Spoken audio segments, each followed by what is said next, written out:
You Tamil entertainment viewers எல்லாருக்குமே ஒரு big வணக்கம். ஸோ இன்றைக்கி நான் என்ன படத்தோடைய ரிவ்யூவோட வந்திருக்கேன்னு பார்த்துட்டிங்கன்னா சைரன் அஃப்கோர்ஸ்ங்க.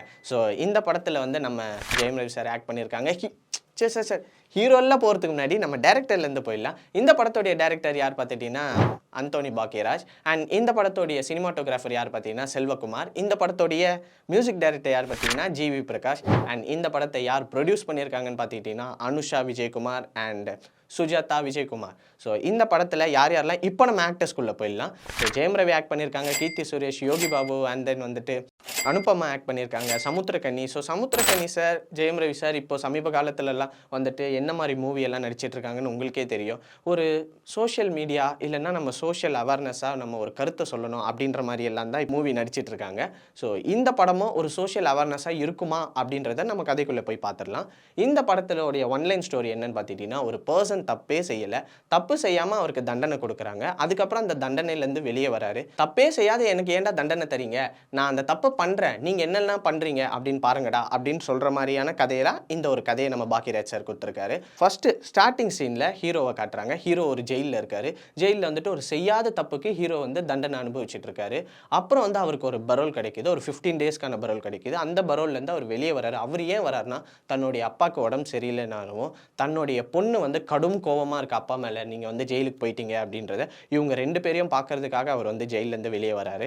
ஆனால் வெளியே வந்ததுக்கப்புறம் ஸ்டார்டிங் சீன்லேருந்து இப்படி காமிச்சிருக்காங்க. ஜெயிலேருந்து வெளியே வராரு, பொண்ணை பார்க்குறாரு, தன்னுடைய அப்பாவை பார்க்குறாரு அப்படின்னு ஹீரோவை வெளியே வர வச்சுட்டு, இங்கே வந்து பார்த்திங்கன்னா இவர் வெளியே வந்த உடனே நிறைய முக்கியமான ஆட்கள் எல்லாமே வந்துட்டு செத்துக்கிட்டே வராங்க. அதுவும் மர்மமான முறையில் செத்துக்கிட்டே வராங்க.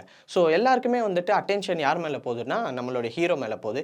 இவன் தான் ஏதாச்சும் பண்ணியிருப்பான் அப்படின்ற மாதிரி எல்லாம். கீர்த்தி சுரேஷும் ஒரு போலீஸாக ஆக்ட் பண்ணதுனால இவர் மேலே வந்துட்டு அந்த கோவத்தை காட்டுறாங்க. நீ தான் பண்ணியிருப்ப அப்படி இப்படி எல்லாம் சொல்லிகிட்டே இருக்காங்க.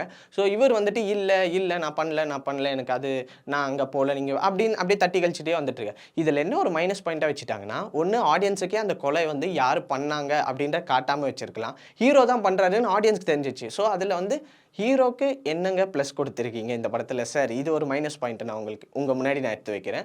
அண்ட் தென் வந்துட்டு ஹீரோ எல்லாமே இப்படி எல்லாம் பண்ணிகிட்டே வந்துட்டு இருக்கிறதுனால நம்ம கீர்த்தி சுரேஷும் வந்து சுற்றி தேடுறாங்க. யார் இதெல்லாம் பண்ணுறா, ஏன் இதெல்லாம் பண்ணுறா. ஆக்சுவலாக நமக்கு தெரியும் ஹீரோ தான் பண்ணுறாருன்னு.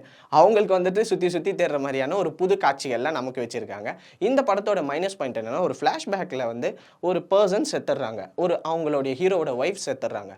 ஆனால் அந்த அவங்க செத்துடுறாங்க அப்படின்றத முன்னாடியே வந்து சொல்லிடுறாங்க. அது ரொம்ப பெரிய ட்ராபேக்காக இந்த படத்தில் வந்து பெரிய மைனஸ் பாயிண்ட்டாக இருக்குது. இன்னொன்று என்னென்னா, இந்த கொலையெல்லாம் இவர் ஏன் பண்ணுறாரு, எதுக்கு பண்ணுறாரு, எதற்காக பண்ணுறாரு, இது தாங்க மிச்ச கதையை கொண்டு போய் நகர்த்திட்டு போயிருக்காங்க. மிச்ச செகண்ட் ஹாஃப் எல்லாமே வந்துட்டு ஏன் பண்ணுறாரு, எதுக்கு பண்ணுறாருன்றத மொத்த கதையும் தூக்கி கிளைமேக்ஸில் வச்சுருக்காங்க. ஸோ இந்த படத்தில் மெஜாரிட்டியாக பார்த்தீங்கன்னா ஓரளவுக்கு பார்க்கலாம். இப்போ வந்ததுலேயே நம்ம வந்து இந்த படத்தை வந்து எக்ஸ்பெக்ட் பண்ணி பார்த்தோன்னா, ஒரு அப்பா மகள் எந்த அளவுக்கு ஒரு லவ் இருக்கும் அப்படின்றத காமிச்சிருக்காங்க. மற்றபடி இந்த படத்தில் வந்து ஒன்றுமே இல்லைங்க.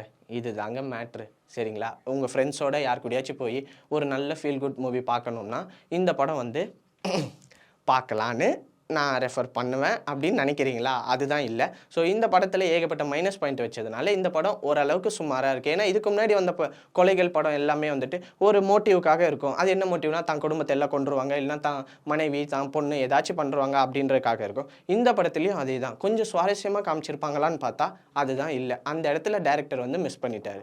ஸோ இதோட நெக்ஸ்ட் வீடியோவில் வந்து உங்களை நான் சந்திக்கிறேன். அது வரைக்கும் உங்கள்கிட்ட இருந்து விடைபெறுவது உங்கள் விஜய் தர்ஷன்.